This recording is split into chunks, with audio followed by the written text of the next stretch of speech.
Thank you. Merry Christmas.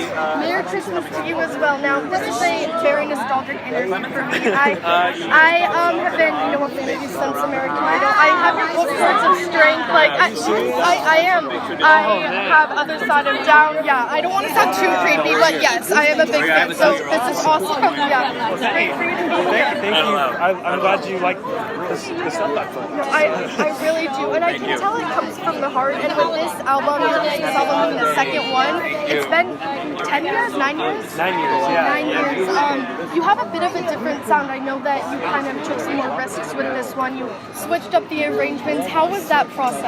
Yeah, I usually sing kind of more mellow stuff, and I wanted to get some more happy Christmas music this time, still with some Reason for the Season songs there too.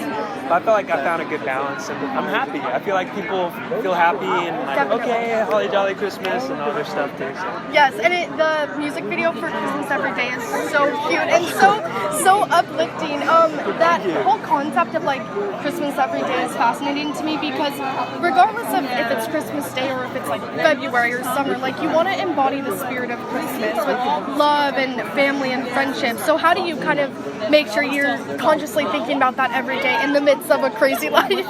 Yeah, I think that's the best thing about Christmas and being every year. Like, it's like a refresher. It's a reminder of how we should think more often throughout the rest of the year. Like, be a little more kind and be a little more giving, and sing a little more. I mean, it doesn't have to be Christmas caroling and all that, but I think it's just bye everybody. Take care and Merry families and friends. Like, it's just a good reminder. It's like this is how it should be more often the rest of the year. Let's not forget these things that count and matter in the rest of our lives. So. Definitely, yeah. And I mean, I am such a kid at heart, so like you, I love Christmas time, and I try to embody that every day, or at least Disneyland. Like something happy and like childlike and youthful spirit fulfilling is what I do. So, and I can tell you do as well. I like that. Thank you. So, welcome back to LA. This is we are at the Hollywood Christmas Parade. You actually got to perform this year. Can you tell us why you chose the song you did? I wanted some happier things, and it's a good. I think people are just starting to get into the spirit of Christmas and holidays. So sometimes we're like, man, I don't really want to listen to Christmas music yet, but sometimes it's like, oh, come on, you want to. Yeah, so I sang Christmas Every Day just to kind of say, hey, these are all the things we love about Christmas. So I hope it got people in the mood. Yes, I'm sure it didn't. If it didn't, you have your tour starting tomorrow in LA. So people get in the mood at your tour. How many stops are you doing this time? I think I have 15 shows. So there's not too many, but if I am your way, we'd love to have you come. Yes. You're welcome at the Troubadour tomorrow. San Bernardino Saturday. So two California shows. Nice. SoCal shows. I really want to come tomorrow. I can't because I'm a college student and I have a presentation that's worth 40% of my grades. Yeah, so that's why I'm so glad this is happening now. But for those who are able to come, I'll live vicariously through what they post. But I'd love a little taste of a typical David Archuleta show.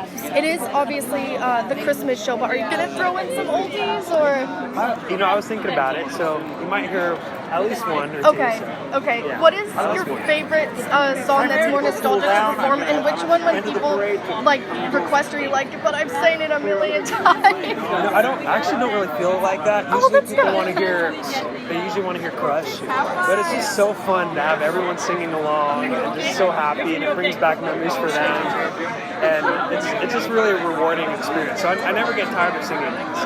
That's good. And I have to ask, because this is something that has been bugging me for years, because I want to know your interpretation of it.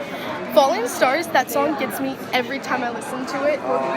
How do you kind of move on, or not move on, but how do you kind of be that vulnerable in a song and then kind of realize that people do come and go? Because that's a really hard concept for me, and I would say millennials in general, we're very good at making friends, but keeping friends around is hard, especially in Hollywood. We're afraid to lose them.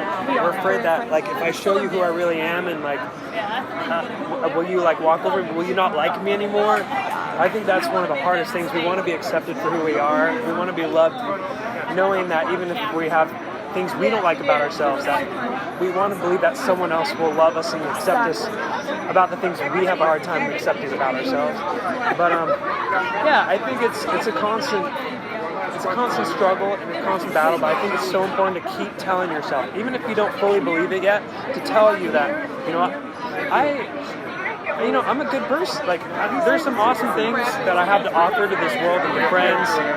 And even if you feel weird saying it, like, ugh, I don't believe it. But it's like, the more you say things, the more you tell yourself, like, hey, I can accomplish good, I can make friends, I can make a difference, the more you'll start seeing that change in you. So keep telling yourself, keep writing it down in your journal or in your notes on your phone. It's helped me a lot, actually. So yeah, and then it's manifested and everything easier to take the time to consciously remind yourself. Yeah, totally. Well, David, thank you so much. It's meant so much to me. What a nice chat. I always end up with something hopefully a little more lighthearted than the rest of this interview. Can you just plug your social media for us? Plug my social media? Instagram, Twitter. Like at David Archuleta? Yes, exactly. Okay, yeah. Well, you can follow me on Instagram, Twitter, both at David Archuleta. Cool. Thank you so much, and have a great show tomorrow and on the rest of the tour. And happy holidays. Well, thank you. Happy holidays to you. Very nice to meet you. You as well. Yeah, very sweet. Oh, thank you.